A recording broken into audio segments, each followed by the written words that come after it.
নমস্কার বন্ধুরা, আপনাদের ফুডি বাঙালিতে স্বাগতম। আজকের আমি চলে এসেছি একটা অসাধারণ রেসিপি নিয়ে, আর এই রেসিপিটার নাম হলো মূলো ডালে। চলুন বন্ধুরা, আমরা দেখে নিই এই রেসিপিটা বানাতে কি কি উপকরণ লাগছে। প্রথমে এখানে আমরা দুটো মূলো নিয়ে নিয়েছি এবং 4টে কাঁচা লঙ্কা নিয়ে নিয়েছি, একটা বড় টমেটো নিয়ে নিয়েছি আর কিছুটা মটরশুঁটি ছাড়িয়ে রেখে দিয়েছি। চলুন বন্ধুরা, এইগুলো আমরা এবার একটু কেটে নিই। কেটে নেওয়ার পরে দেখুন বন্ধুরা, ঠিক এইভাবে সব সবজিগুলোকে কেটে নিতে হবে। আর এখানে আমরা মুসুর ডাল নিয়ে নিয়েছি, আর এখানে আমরা নিয়ে নিয়েছি 5 ফোড়ন, তেজপাতা। আর এবারে আমরা রেসিপিটার দিকে এগাবো। প্রথমে এখানে আমরা একটা কড়া বসিয়ে নিয়েছি। আমরা ভালো করে কড়াটাকে গরম করে তার মধ্যে অল্প পরিমাণে সরষের তেল দিয়ে দেবো। দেখুন ঠিক স্ক্রিনে যেইভাবে দেখাচ্ছি। এবারে আমরা দিয়ে দেবো পরের উপকরণটা।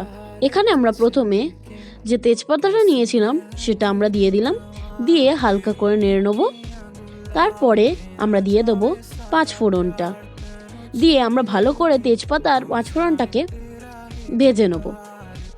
ভেজে নেওয়ার পরে আমরা দিয়ে দেবো নেক্সট উপকরণটা। এবার আমরা দিয়ে দিলাম কুচি করে রাখা পেঁয়াজটা, যেটা আমরা আগে কুচি করে রেখেছিলাম। এবার আমরা সেটাকে ভালো করে নেড়ে নেবো, আর তার মধ্যে আমরা পরিমাণ মতন নুন দিয়ে দেবো। নুন দেওয়ার পর আমরা ভালো করে একবার নাড়িয়ে নিলাম। নাড়িয়ে নেওয়ার পর আমরা দিয়ে দেবো পরের উপকরণটি। এবারে আমরা যে 4টে কাঁচা লঙ্কা নিয়েছিলাম সেগুলোকে আমরা চিড়ে দিয়ে দিলাম। দিয়ে দেওয়ার পর আমরা হালকা করে নাড়িয়ে নেবো। এবারে একে একে আমরা গুঁড়ো মশলাগুলো দিয়ে দিলাম। এখানে আমরা প্রথমে হলুদ গুঁড়ো দিয়ে দিলাম। হলুদ গুঁড়ো দিয়ে দেওয়ার পর আমরা হালকা করে নাড়িয়ে নিচ্ছি। এবারে আমরা যে মূলোটাকে কেটে ধুয়ে রেখেছিলাম সেটা আমরা দিয়ে দিচ্ছি। দিয়ে এবার আমরা ভালো করে মূলোটাকে কুক করে নেব।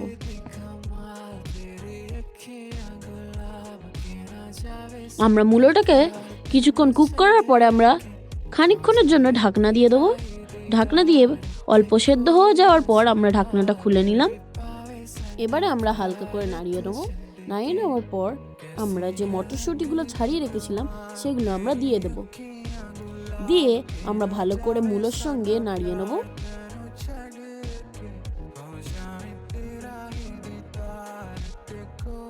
এবারে আমরা যে ডালটাকে ধুয়ে রেখেছিলাম সেটা আমরা দিয়ে দেবো। দেখুন বন্ধুরা, আমরা ডালটাকে দিয়ে দিয়েছি। এবার হালকা করে আমরা নাড়িয়ে নেব।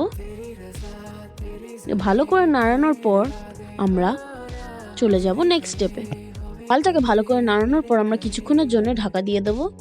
দেখুন বন্ধুরা, আমরা কিছুক্ষণ পর ফিরে এসেছি। এবার আমরা হালকা করে ঢাকনাটা খুলে নাড়িয়ে নিলাম।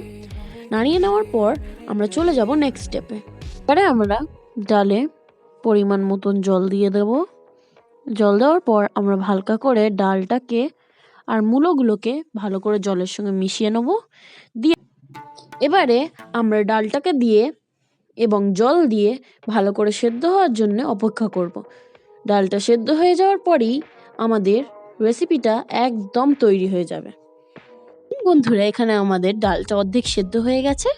এই পর্যায়ে আমরা টমেটো কুচিটা দিয়ে দেব। দিয়ে আমরা কিছুক্ষণের জন্য ঢাকা দিয়ে দেব। ঢাকা দিয়ে খোলার পরেই আমাদের রেসিপিটা একদম তৈরি হয়ে যাবে। দেখুন বন্ধুরা, আমাদের রেসিপিটা একদম রেডি হয়ে গেছে।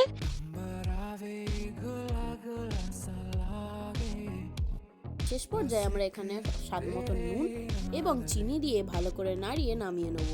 দেখুন বন্ধুরা, আমাদের রেসিপিটা একদম রেডি হয়ে গেছে। ধন্যবাদ বন্ধুরা, আজকের মতন এতটাই। আশা করি আপনাদের রেসিপিটা ভালো লেগেছে। যদি ভালো লেগে থাকে তাহলে অবশ্যই লাইক, সাবস্ক্রাইব এবং বেল আইকনটি প্রেস করতে ভুলবেন না। আর আপনি যদি ফেসবুকের পেজ থেকে দেখে থাকেন তাহলে অবশ্যই পেজটাকে ফলো করে দেবেন।